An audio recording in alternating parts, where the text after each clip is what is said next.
আন্তর্জাতিক অপরাধ ট্রাইব্যুনালের চিফ প্রসিকিউটর তাজুল ইসলামকে সরিয়ে দেওয়া হয়েছে। আমিনুল ইসলামকে নতুন প্রসিকিউটর হিসেবে নিয়োগ দিয়ে আইন মন্ত্রণালয়ের প্রজ্ঞাপন জারি করা হয়েছে। এই বিষয়ে আরও তথ্য জানবো সহকর্মী ইমন মাহমুদের কাছ থেকে। ইমন, এই বিষয়ে আপনার কাছে এখন কি আপডেটেড তথ্য আছে জানাবেন আমাদেরকে।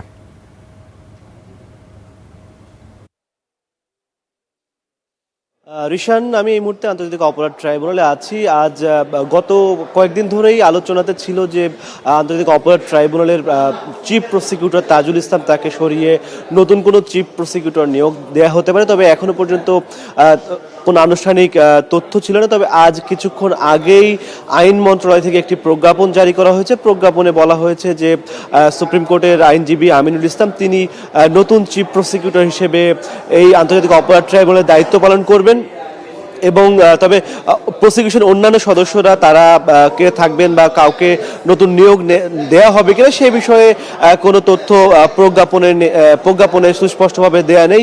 এছাড়া কাল সামাজিক যোগাযোগ মাধ্যমে ডেভিড বার্গম্যান একটি পোস্ট দিয়েছিলেন, সেখানে তিনি উল্লেখ করেছিলেন যে তিনি বেশ কয়েকটি সূত্র থেকে এটি নিশ্চিত হয়েছেন তাজুল ইসলামকে সরিয়ে নতুন চিফ প্রসিকিউটর নিয়োগ দেওয়া হবে এবং সেটি আমিনুল ইসলাম, তিনি জাতীয়তাবাদী আইনজীবী ফোরামের সাথে সম্পৃক্ত রয়েছেন। এছাড়া এখনো পর্যন্ত তার বিষয়ে কোনো তথ্য আমার হাতে নেই এই মুহূর্তে।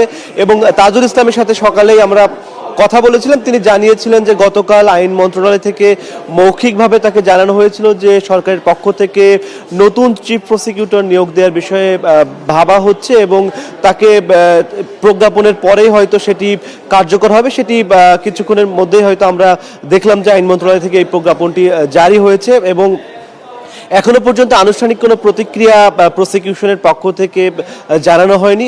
চিফ প্রসিকিউটরের সাথে যোগাযোগ করা হয়েছে, তিনি জানিয়েছেন যে তিনি কিছুক্ষণের মধ্যেই ট্রাইব্যুনালে আসবেন এবং তিনি এই বিষয়ে তার প্রতিক্রিয়া ব্যক্ত করবেন এবং তার আগ পর্যন্ত আসলে এই বিষয়ে এই প্রসিকিউশনের যে রদবদল সে বিষয়ে আসলে মন্তব্য করার সুযোগ আমাদের কাছে নেই। এবং তবে বেশ কয়েকটি মামলা এখানে আন্তর্জাতিক অপরাধ ট্রাইব্যুনালে চলমান রয়েছে এবং আজও বেশ কয়েকটি গুরুত্বপূর্ণ মামলা ছিল।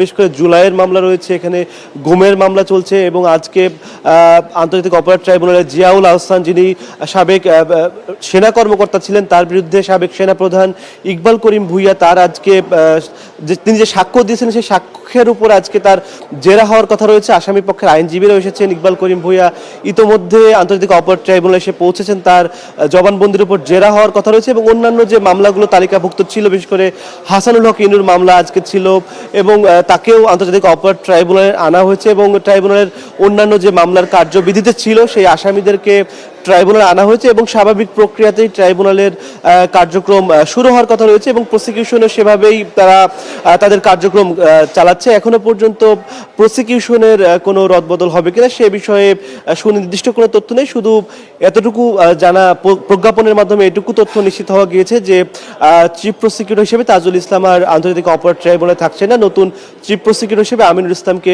নিয়োগ দেওয়া হয়েছে। নতুন চিফ প্রসিকিউটর এখনো আন্তর্জাতিক অপরাধ ট্রাইব্যুনালে তিনি এসে পৌঁছাননি, তিনি আসলে তার কাছ থেকেও হয়তো তার প্রতিক্রিয়া আমরা শুনতে পাবো এবং তিনি কি পরিকল্পনা করছেন ট্রাইব্যুনালে যে চলমান বিচার কাজগুলো রয়েছে সেগুলো নিয়েও সুস্পষ্টভাবে হয়তো আমরা তার কাছ থেকে তখন জানতে পারবো। এই ছিল আন্তর্জাতিক অপরাধ ট্রাইব্যুনালের নতুন চিফ প্রসিকিউটর নিয়োগ সংক্রান্ত আমার কাছে সবশেষ তথ্য। রিশান, ইমন, আপনাকে ধন্যবাদ।